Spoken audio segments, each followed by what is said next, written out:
Hi everybody, and welcome back to another short little video. Today is the day which the politicians and the media are portraying as a return to freedom. It's the great reopening, as after months of lockdown, finally shops and pubs and whatnot get to reopen to a degree. I'm sorry, none of this is normal. I'm going to have to put it right out there. And I'm going to start by showing you a scene which you may find unsettling and disturbing, especially if you're an NPC. Just watch this. Now in Fort Lauderdale, Florida.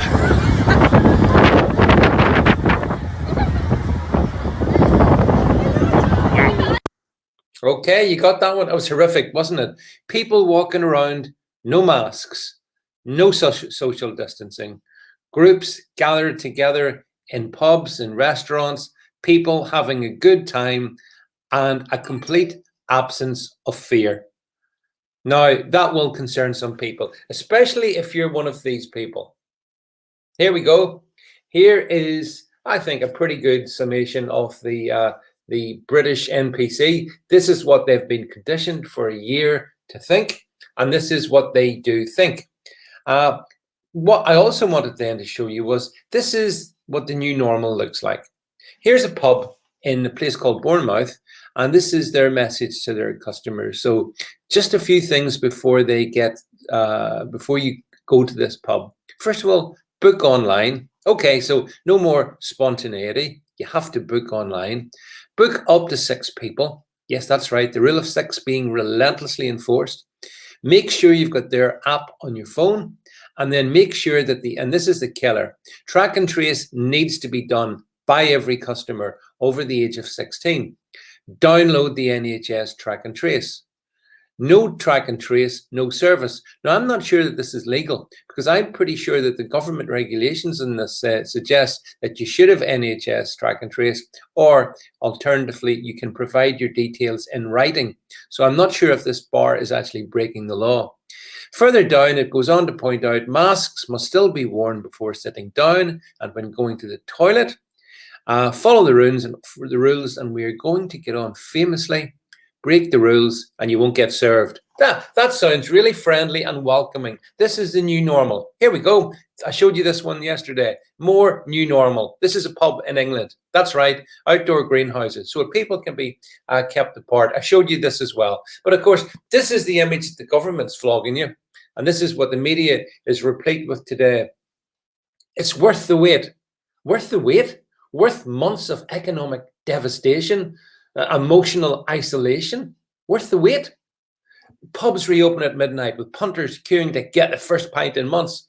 Are these individuals so weak-minded that they've not been able to go and actually buy themselves, if they're so desperate for beer, go and buy themselves beer in an off-license and have a pint at home? But no, apparently for months these people have been just waiting to get down the pub to have their drink.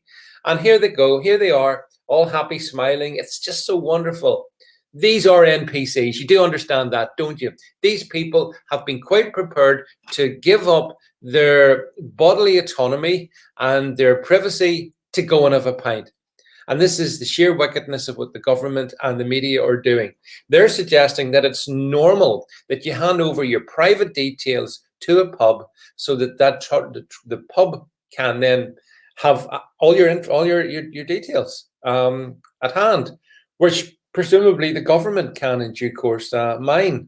So you're being asked to give up everything for a pint.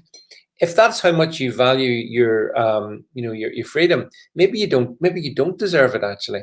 And another thing, by the way, whilst we're talking about it, those outlets which the government calls non-essential stores, which I completely disagree with. There's no such thing as a non-essential store. Every store, every shop is essential to the people who run it.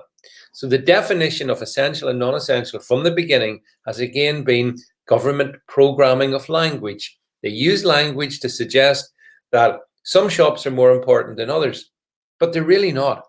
They're really not.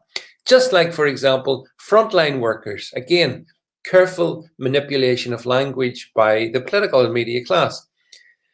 The notion frontline workers, that conjures up, well, what then? So NHS staff, well, all NHS staff, or are those working in the admin? I think there's about, what is it, 1 million of them in the NHS? Are they also essential frontline workers? I don't think so. In a sense, every worker's on the front line. If there's any interface with another human being, you're a frontline worker. But a manipulative language designed to lure people into a particular mindset. Here's the thing, though. They do open today, right? Get this. But because of social distancing rules, I heard a lady on from the British hospitality industry saying that no business opening today can be opening profitably today.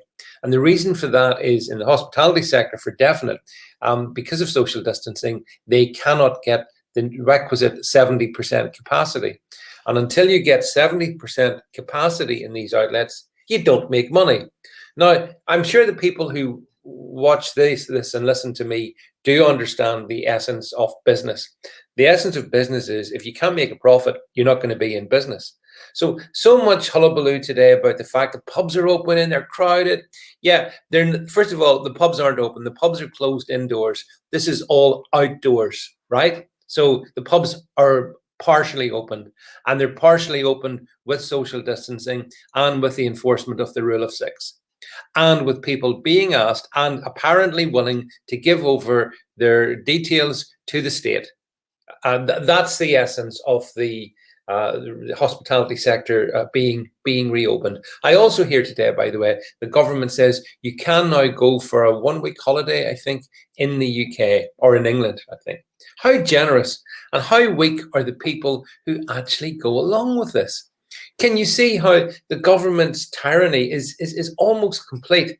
And yet, so many of these people are wandering around, and after 1 year of relentless 24/7, hundreds of millions spent on the propaganda, this is how they think.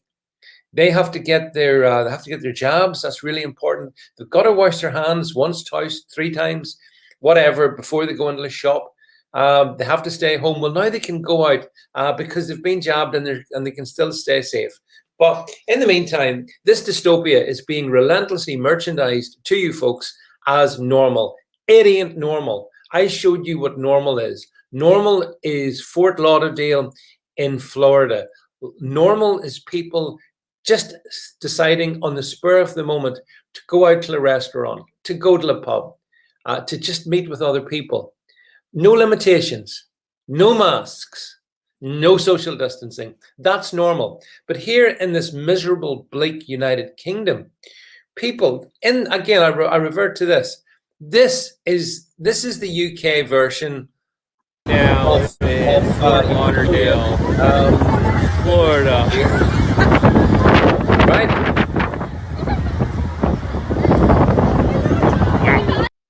That and now the UK. And honestly, I rest my case at this point. There is just nothing normal about what's happening to the United Kingdom. The thing that scares me most, I'll be honest with you, is how easily programmed people have been and how they are happy to give up everything so they can get this freak normality back, so they can book their little gang of 6 down the pub, but only if they have got their NHS track and trace. And this is, as I'm sure people understand, this is how digital IDs are going to be rolled in. This is a British government emulating the Chinese government. It's pretty obvious where this one's leading. The awful thing is, here in Britain, people seem very happy about it. They want to be controlled. They want to be limited. They want to be having pubs explain to them that if you don't cooperate with the rules they put in place, out you get. Anyway, folks, that's what I think. Let me know what you think in the comments below, and I'll catch up with you folks real soon.